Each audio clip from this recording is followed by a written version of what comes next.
হে মানুষ, তোমরা যারা ঈমান এনেছ, তোমাদের উপর রোজা ফরজ করে দেয়া হয়েছে, যেমনি করে ফরজ করা হয়েছিল তোমাদের পূর্ববর্তী লোকদের উপর, যেন তোমরা এর মাধ্যমে আল্লাহকে ভয় করতে পারো। রোজা ফরজ করা হয়েছে কয়েকটি নির্দিষ্ট দিনের জন্য। তারপরেও কেউ যদি সে দিনগুলোতে অসুস্থ হয়ে যায় কিংবা কেউ যদি তখন সফরে থাকে, সে ব্যক্তি সমপরিমাণ দিনের রোজা সুস্থ হয়ে গেলে অথবা সফর থেকে ফিরে এসে আদায় করে নেবে। এর পরেও যাদের উপর রোজা একান্ত কষ্টকর হবে, তাদের জন্য এর বিনিময়ে ফেদিয়া থাকবে, এবং তা হচ্ছে একজন গরিব ব্যক্তিকে তৃপ্তি ভরে খাবার দেয়া। অবশ্য যদি কোনো ব্যক্তি এর চাইতে বেশি দিয়ে ভালো কাজ করতে চায়, তাহলে এ অতিরিক্ত কাজ তার জন্য হবে একান্ত কল্যাণকর। তবে এ সময় তোমরা যদি রোজা রাখতে পারো, তাই তোমাদের জন্য ভালো। তোমরা যদি রোজার উপকারিতা সম্পর্কে জানতে যে এতেই কল্যাণ রয়েছে।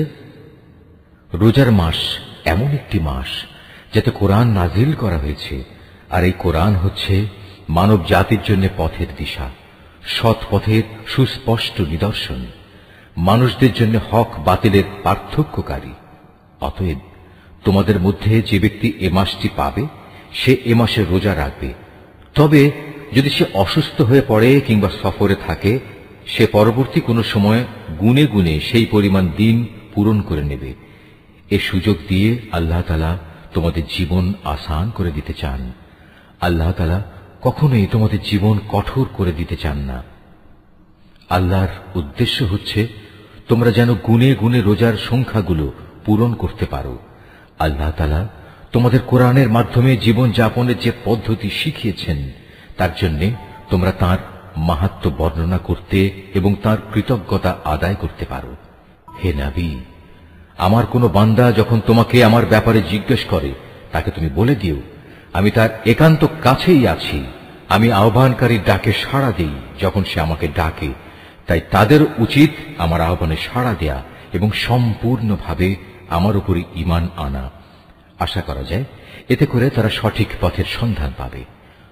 রোজার মাসের রাতের বেলায় তোমাদের স্ত্রীদের কাছে যৌন মিলনের জন্য যাওয়া তোমাদের জন্য হালাল করে দেয়া হয়েছে, কারণ তোমাদের নারীরা যেমনি তোমাদের জন্য পোশাক স্বরূপ, ঠিক তোমরাও তাদের জন্য পোশাক সমতুল্য। আল্লাহ তাআলা এটা জানেন। রোজার মাসে রাতের বেলায় স্ত্রী সহবাসের ব্যাপারে তোমরা নানা ধরনের আত্মপ্রতারণার আশ্রয় নিচ্ছিলে, তাই তিনি তোমাদের উপর থেকে কড়াকড়ি শিথিল করে তোমাদের উপর দয়া করলেন এবং তোমাদের মাফ করে দিলেন।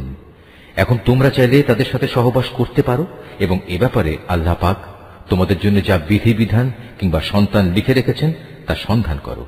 রোজার সময় পানাহারের ব্যাপারে আল্লাহর নির্দেশ হচ্ছে, তোমরা পানাহার অব্যাহত রাখতে পারো যতক্ষণ পর্যন্ত রাতের অন্ধকার রেখার ভেতর থেকে ভোরের শুভ্র আলোক রেখা তোমাদের জন্য পরিষ্কার প্রতিভাত না হয়।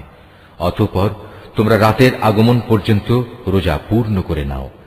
তবে মসজিদে যখন তোমরা ইতিকাফ অবস্থায় থাকবে, তখন নারী সম্ভোগ থেকে বিরত থেকো। এই হচ্ছে আল্লাহ তাআলার নির্ধারিত সীমারেখা। অতএব তোমরা কখনো এর কাছেও যেও না। এভাবেই আল্লাহ তাআলা তাঁর যাবতীয় নিদর্শন মানুষদের জন্য বলে দিয়েছেন, যাতে করে তারা এ আলোকে আল্লাহ তাআলাকে ভয় করতে পারে।